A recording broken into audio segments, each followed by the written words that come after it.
कैसे हो? मैं सुधांश बघेल आप लोगों का हार्दिक स्वागत करती हूँ मेरे YouTube channel maths by Sudhansh Baghel में। आज हम कक्षा 8 में चैप्टर नंबर 13 सीधा और प्रतिलोम समानुपात के बारे में पढ़ेंगे।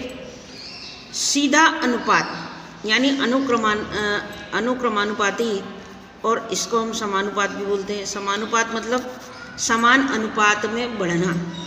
मान लीजिए ये x है, ये y है, कोई वस्तु है हमारे पास में। समानुपात में कैसा होता है सीधे अनुपात में कि अगर किसी वस्तु की कीमत आपकी बढ़ती है तो दूसरी वस्तु की भी कीमत आपकी क्या होती है? बढ़ती है। अगर वो उस वस्तु की कीमत घटती है तो दूसरी वस्तु की भी कीमत घटती है। एक उदाहरण लेते हैं हम। जैसे मान लो मैंने एक पेंसिल खरीदी, वो कितने की आई? 2 रुपये की आई। एक पेंसिल है, वो कितने की आई? 2 रुपये की आई। अगर मैं 2 पेंसिल लूँ तो सीधी सी बात है 2 दूनी 4 रुपये की आएगी। 3 लूँ तो 6 रुपये की आएगी। ठीक है, यहाँ पर पेंसिल भी बढ़ रही है और कीमत भी क्या हो रही है? बढ़ रही है। तो ये मेरा क्या हो गया? सीधा अनुपात हुआ, समानुपात हुआ। एग्जाम्पल के तौर पे हम यहाँ पर देखते हैं कि हमको एक समय दिया गया है और दूरी दी गई है। कोई एक व्हीकल हमारे पास में है जो 10 मिनट में 1 किलोमीटर की दूरी तय करता है, तो 20 मिनट में 2 किलोमीटर की करता है, 30 मिनट में 3 किलोमीटर की करता है, 40 मिनट में 4 किलोमीटर की करता है। तो यहाँ पर कैसा हो रहा है? आपका समय जो हो रहा है वो कैसा हो रहा है? बढ़ रहा है। तो यहाँ पर उसकी दूरी भी कैसी हो रही है? मतलब ज़्यादा तय हो रही है। तो इनका अनुपात हम निकालते हैं तो 10/1 तो कितना आया? 10।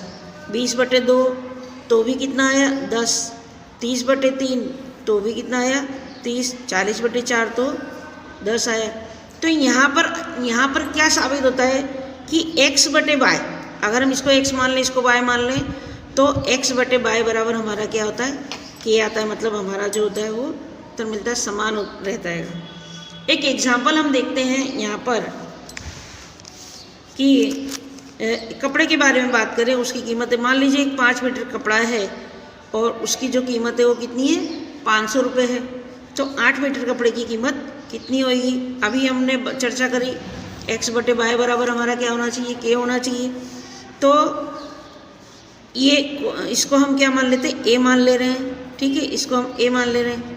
तो 5 ये x है और ये y मान ले रहे हैं हम इसको, तो 5/500। k हमारा कितना है? 8/a। अब क्रॉस में गुणा करेंगे हम इसका। 5a बराबर 8 गुणे 500। 5a बराबर कितना आया? 8 गुणे 500। ठीक है, यहाँ पर a बराबर 8 गुणे 500/5। ये जो 5 है आपका यहाँ पर क्या चला गया? भाग में चला गया। तो 5 से 5 काटा, 100 आया आपका। 8 गुणे 100 आया, तो a की कीमत कितनी आई? 800। मतलब 8 मीटर कपड़े की जो कीमत है वो कितनी हो जाएगी? 800 रुपये। और वैसे भी देखा गया है कि जब भी वस्तु की बात करी जाती है तो वहाँ पर हमेशा आपका क्या होता है? सीधा अनुपात होता है, समानुपात होता है। और जब भी व्यक्ति से संबंधित बात करी जाती है तो आपका क्या होता है? अनुपात होता है, प्रतिलोम अनुपात होता है उसमें। आइए प्रतिलोम अनुपात की बात करते हैं। तो एक उदाहरण द्वारा हम समझते हैं कि एक बच्चे हैं, उनको हमको क्या करना है? चॉकलेट देना है। यहाँ पर हमने उन बच्चों को x मान लिया, चॉकलेट को y मान लिया। मान लीजिए मेरे पास में 10 चॉकलेट है।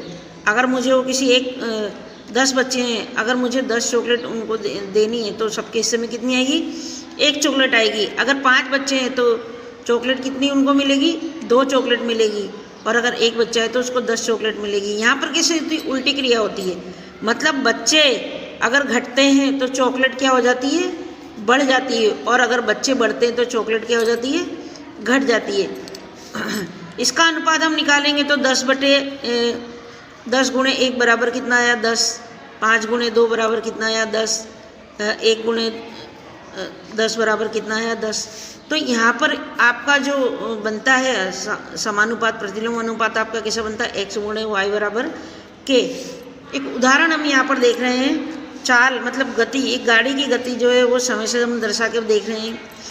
इसको अगर हम x मान लें और इसको y मान लें तो यहाँ पर चाल हमारी कितनी एक जो व्हीकल है वो क्या है 60 किलोमीटर प्रति घंटे की रफ्तार से चलता है, तो वो कितना 3 घंटे में वो दूरी तय कर लेता है।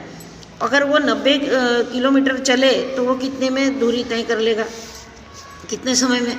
तो यहाँ पर देखिए गति जो है वो 60 की रखता है तो 3 घंटे में पहुँचता है, तो 90 की रखेगा तो कितने में पहुँचेगा। तो x गुणे वाई बराबर के हमको इसके आधार पर चलना, तो 60 गुणे 3 बराबर 90 गुणे a, हम इसको क्या मान ले रहे हैं, a मान ले रहे हैं। तो 60 दिया 180 और ये आया 90a। अब यहाँ पर a बराबर हम 90 जो गुणे में वो यहाँ पर गया तो कट जाएगा, 0 से 0 गया, 9 एकम 9 9 दूनी 18, यानी a बराबर 2 घंटे में। तो 90 किलोमीटर वो कितने में तय करेगा, 2 घंटे में। यहाँ पर देखिए यहाँ पर किलोमीटर कम था, 60 था तो समय ज़्यादा लग रहा था, यहाँ पर किलोमीटर बढ़ गया तो समय कम हो गया, मतलब प्रतिलोम हो गया।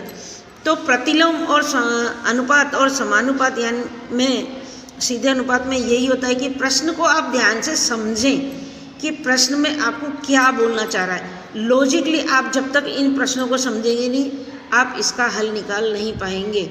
आई होप ये चैप्टर आपको समझ में आया होगा। Thank you so much.